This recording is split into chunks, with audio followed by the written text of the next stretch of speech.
Man gives 4-bedroom house away for free, but there's one catch. Louisa stands frozen in her tracks. She looks around at her new home and feels sick to her stomach. How could she have been so stupid? She looks at the faded red stain on the floor and a shiver runs up her spine. Then suddenly, she sees something in the corner of the room and gasps out in horror. She couldn't believe what she was seeing. It was at that moment then that Louise realized just why this house was free. She knew there was no coming back from this. When Louisa Johnson moved to a small town just south of Louisiana with her 3-year-old daughter, she was hoping for a fresh start. It was just what they needed. So when she came across the most perfect house for her and her daughter to start the new chapter in their lives, she was over the moon. But there was just one catch. And when Louisa found out what it was, she realized she'd made a huge mistake. After fleeing from her husband one cold dark night, Louisa, armed with a packed suitcase and her daughter in a buggy, jumped into their car and drove to a town 200 miles away. With her daughter fast asleep, Louisa pulled up to her new town, and straight away she felt like things could only get better. But she was so wrong. Louisa and her daughter were stopping with a friend while Louisa looked for a job and for somewhere to live. A few weeks in, and she managed to get a job at the local diner. Next on her list. To find the most perfect home for her and her daughter. But Louisa had no idea what was in store for her. It was a struggle at first to find a suitable house. Some were too expensive and some were too disgusting. Louisa wasn't asking for much, just a simple 2-bedroomed house with a backyard. But a mysterious stranger was about to come into Louisa's life and help her out. Or so she thought. Louisa was stood looking at houses for sale outside the town's estate agency. With each house she looked at, her eyebrows arched and her eyes rolled back. She let out a sigh of frustration. She didn't want to keep living at her friend's house. Her daughter needed stability, she needed a home. And none of these were that. Then suddenly, Louisa felt a tap on her back. Louisa turned around and saw that the tap came from an old woman. Her face was more wrinkled than a summer shirt blowing in the wind, and her hair was wispy, the color of snow. "Can I help?" Louisa asked, an uneasy feeling shivering up her spine. "You're looking for a house?" she replied. Louisa slowly nodded and the woman smiled, showing the few teeth she had. She handed Louise a piece of paper before walking away. What was on the paper? Quickly, Louisa opened the piece of paper and to her surprise, she saw a picture of a gorgeous detached house. Then she saw how much this house was going for. $0. This house was free, but why? Boasting 3 bedrooms, 2 bathrooms, a large kitchen, and a gigantic backyard, it sounded perfect. But Louisa would soon learn this house was far from perfect. Underneath the picture was a cell phone number, and for a brief moment, Louisa debated what to do. Was there a reason this house wasn't at the estate agency? Should she even take advice from a complete stranger? She dismissed her thoughts and got out her cell phone. She dialed the number, feeling both excited and nervous. But little did Louisa know she was going to regret calling this number. After nearly a minute of waiting, finally, the number picked up and Louisa heard hello in her ear. Louisa quickly introduced herself and explained that she was interested in the house she had seen. The seller, called Mikey, was over the moon to hear Louisa's interest in the house. He insisted she come over straight away, and Louisa agreed. She had nothing to lose. But she was soon going to realize she did.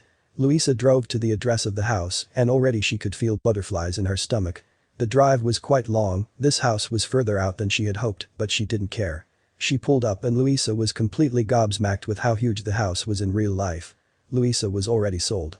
What could be wrong with this? She quietly muttered to herself. But Louisa was soon going to find out. As Louisa pulled in she could see a man was stood at the front of the house. Louisa got out and the man came rushing over, a gigantic smile slapped on his face. "You must be Louisa, I'm Mikey," the man said. The two introduced each other, and Mikey swiftly kicked off the tour of the house. Louisa set foot inside her potential new home, not knowing what was coming to her. Walking around the house, Louisa reveled in the excitement. She could already picture her daughter playing in the backyard and herself baking cookies in the stunning Victorian kitchen. Accompanied by Mikey, Louisa could tell he was enjoying her excitement and optimism for this house. Maybe he was just happy for her. But Louisa had no idea what Mikey's hidden agenda was. The house needed some work, but nothing too drastic. A few coats of paint and a tidy up. Louisa saw a dark red stain on the living room floor, but that was nothing a bottle of bleach couldn't fix. After seeing every area of the house, Louisa was confident she was making the right decision. But little did she know she was making a huge mistake. Mikey completed his tour of the house and then started to explain to Louisa about its history. This house was his grandmother's and unfortunately, she passed away a few years ago. Louisa was sad to hear that. She had lost her grandfather a few years ago, so she could sympathize with Mikey. The two then went into the living room to discuss the house over coffee. But she had no idea what was coming. Sitting in the living room amongst the gorgeous furniture and spacious rooms, Louisa had a feeling this house was too good to be true. Why would a house like this be given away for free? It sounded absurd. There had to be some sort of catch. And Louisa was right. There was a catch, and when she found out what it was she was left feeling sick to her stomach. As Louisa and Mikey sipped on their coffees, Mikey said, "Oh, I forgot to ask, how did you find out about this house?" As Louisa placed her coffee on the crystal table in front of her, she replied, "An old woman showed it to me in town." As soon as Louisa said that, she saw Mikey's face go as white as a ghost. As if he had just heard something truly terrifying. Confused, Louisa asked what was wrong. But then suddenly, she saw something in the corner of the room. It was a picture hung up on the wall, a portrait of an old woman. It was Mikey's grandmother. Mikey's dead grandmother. It was the same old woman who showed Louisa this house a few hours ago. Louisa sat frozen in her tracks, and a terrible feeling hit the pit of her stomach. "Your grandmother," Louisa said, her voice trembling, "she's the old woman who showed me the house this morning." Mikey's mouth dropped open and he put his hands over his face.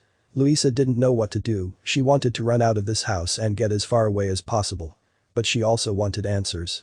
"Mikey, what's going on?" she asked. Mikey looked at her and started to reveal the truth. "You see, the reason that this house was free was due to the fact that many people have claimed it's haunted. Many people have said the ghost to Mikey's grandmother Adele haunts the halls." Mikey himself had never seen anything unordinary, but he also made sure to stay far away from this house as he could. What about Louisa? Knowing all of this, was this house still the house of her dreams? When Louisa heard the truth, she decided to not go ahead with living there. Normally she didn't believe in the paranormal, but after the encounter with the old woman Aka Adele, she felt different. Instead, she managed to find a smaller two-bedroomed house. But Louisa didn't mind. After all, wouldn't you rather have one less bedroom than a ghost lodger?